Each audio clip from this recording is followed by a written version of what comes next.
parler cette fois-ci de Fontosum, comment l'intégrer dans un projet et l'utiliser. Alors Fontosum, pour rappel, c'est un site qui permet d'avoir des icônes. Il y a plein d'icônes dispo sur la version gratuite, il y a une version payante aussi, mais rien que sur la version gratuite, on a 1608 icônes qui sont disponibles, donc énormément. Il y a déjà de quoi faire pas mal de choses. L'idée, c'est de pouvoir utiliser ces icônes très facilement sur un site avec quelques lignes de code. Et pour ça, la première chose, c'est de se créer un compte. Alors moi, j'ai déjà un compte que je vais me connecter dessus. Hop. Une fois que vous avez votre compte, vous pouvez aller directement sur votre profil, Account Details. Là, normalement, vous avez votre kit, Fontosum Kit, voilà. Manage Kit. Donc là, vous pouvez créer un kit. Alors, je vais en faire un nouveau pour l'exemple. Et ben, je ne peux pas parce qu'il faut que je passe en version pro. Donc, j'ai un seul kit. Dans ce kit, vous pouvez faire plein de choses. Vous pouvez faire un kit complet qui contient toutes les icônes. Vous pouvez limiter aussi à un certain nombre d'icônes dont vous avez besoin. Et après, il vous propose tout simplement votre balise de script ici. Et c'est votre kit à ajouter dans votre code ici pour avoir Fontosum qui est activé. Alors évitez de reprendre le mien parce que ça vous servira à rien. Autant créer votre propre compte, c'est gratuit, sans limite d'utilisation. Et vous avez votre propre kit qui pourra être utilisé autant que vous voulez. Une fois que vous avez votre kit, vous pouvez aller sur le site de Fontosum directement, chercher des icônes. Alors je recommande toujours de chercher en anglais, il trouve beaucoup plus facilement quand on met les mots en français. Par exemple, si on veut une icône pour des graphiques, il vaut mieux taper chart, qui veut dire graphique en anglais. Je vais vous montrer l'exemple, justement si on tape graphique, il trouve rien du tout. Alors que si on tape chart en anglais, là il trouve toutes les icônes qui représentent des graphiques en camembert, en courbe, en bâton, etc. Et du coup, il suffit de cliquer sur l'icône. Là, on retrouve l'icône en elle-même, avec plein d'exemples de l'icône, etc. Alors, il y a toujours la version solide qui est gratuite. Par contre, les autres versions, Light, Duotone, etc., c'est des versions payantes. Il suffit de récupérer la balise qui se trouve ici. Vous pouvez cliquer dessus, ça copie le HTML. Et une fois que vous l'avez copié, je vais supprimer ça. Vous collez la balise ici. Et là, vous avez votre icône qui a été intégrée dans votre site. Si on regarde sur le site, on a l'icône qui apparaît. Jusque-là, rien de très compliqué. Alors après, le truc, c'est qu'on peut aller beaucoup plus loin aussi avec Fontosum. Il y a beaucoup de choses qui sont possibles. Par exemple, le redimensionnement des icônes. Alors les icônes, elles sont utilisées en fait comme si c'était des polices d'écriture. Ce qui est chargé, c'est un fichier de police. Donc on peut les redimensionner avec tout ce qui est relatif aux polices d'écriture, donc avec du font size. On peut changer la couleur avec color, etc. Comme si c'était des polices d'écriture. Mais il y a certains trucs aussi qui ont été prévus pour... alors, je vais essayer de me mettre l'un à côté de l'autre, ce sera plus pratique. Pour faire des choses, pas mal de choses de modification. Et on a par exemple les classes FA-XS qui permettent de dire de mettre l'icône en petit. Alors que si on utilise par exemple FA LG, elle va être en nettement plus gros. Et on peut aller comme ça après, on a XS, SM, LG. Et après c'est 2X, 3X, 4X, 5X, etc. jusque 10X. 10X, là, on est au plus gros pour l'icône. Donc ça peut permettre de redimensionner très facilement des icônes sans avoir besoin d'aller dans le CSS à chaque fois pour aller modifier les tailles. Ensuite, il y a autre chose qu'on peut faire aussi, c'est les utiliser comme des puces de liste. Par exemple, si on fait une liste UL,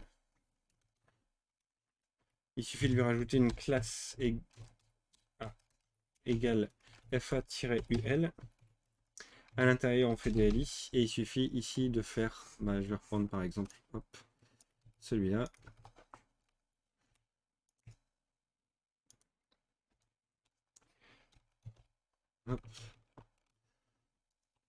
Et on peut l'utiliser à plusieurs endroits.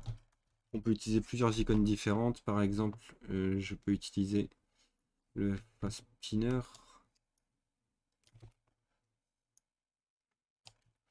Le FA Check.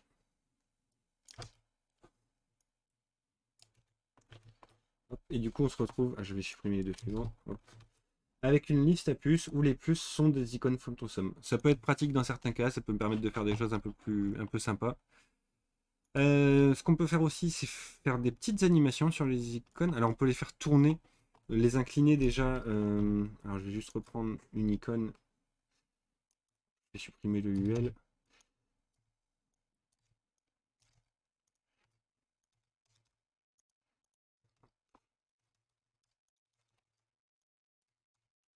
Si je reprends celle-là, par exemple, je vais la dupliquer 2 fois. Hop, je vais enlever, je vais mettre en 7x, ça sera assez gros pour qu'on le voit bien. Et du coup, on peut faire du FA rotate, donc FA-rotate-90. Et là, je vais faire un 270 par exemple. Hop, et du coup, on voit l'icône qui a été orientée dans différents angles. Oui, c'est vrai qu'il y a l'UL qui est là, c'est pas bien grave. Hop. Du coup, on a réussi à faire tourner l'icône comme on le voulait. On peut aussi faire des flips. Par exemple, on peut faire un... Hop. Alors, je vais laisser la première, c'est l'icône de base. Ici, un FA, un flip horizontal. Et ici, je vais faire un flip vertical. Hop. Et du coup, voilà, on a l'icône qu'on a réussi à retourner à l'horizontale ou à la verticale. On peut aussi faire les deux avec un boss. Hop, retourner à l'horizontale et à la verticale. On peut les combiner, on peut rajouter un angle plus une rotation plus un flip horizontal, etc. On peut faire beaucoup de choses. On a les animations, du coup, c'est ça que je voulais dire juste avant. Il y a le FA spin. Donc par exemple ici, je vais faire un FA-spin. Hop, et là mon icône se met à tourner toute seule. Alors sur celle-là, c'est peut-être pas génial, mais par exemple, hop, il y a ça qui est proposé. Donc là, il y a le spinner, le circle, etc. Je vais les mettre en 7x.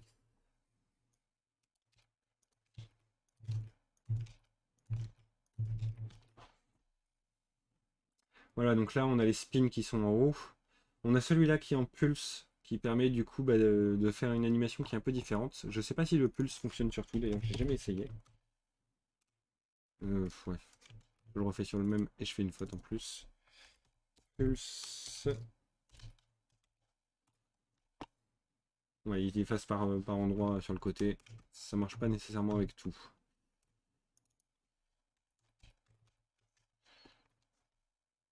Mais voilà, il y a des petites animations qu'on peut faire très facilement avec ça. Ensuite, on a tout ce qui est bordure. Alors, c'est pour mettre des bordures autour d'une icône. Par exemple, sur la première, je peux lui rajouter un FA-border. Ça fait une bordure autour de l'icône. Voilà. Le stacking, et ça c'est beaucoup plus intéressant déjà, parce qu'en fait on peut combiner plusieurs icônes en une seule. Par exemple, on a le FA Square, comme ça, que je vais mettre en FA-7x toujours. Donc le square c'est juste un carré. On a aussi par exemple le FA Twitter, qui est l'icône de Twitter. Et je vais le mettre en FA-7x aussi. Donc deux icônes séparées. Et on peut combiner les deux en une pour faire du coup le logo de Twitter qui est dans un carré. Pour ça, il suffit de faire un élément, un conteneur qui a une classe FA-stack. C'est sur lui qu'on va mettre le 7x. Du coup, on ne va pas le mettre sur les éléments dans ce cas-là. Hop.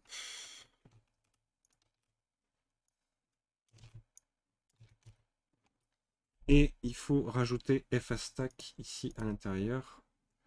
Donc FA-stack. Hop. Et hop. Alors là, dans un premier temps, on ne va pas vraiment le voir. Un X. C'est pour inverser la couleur. Alors, je n'arrive pas à bien le positionner. Ah oui, c'est le 2X ici. Voilà.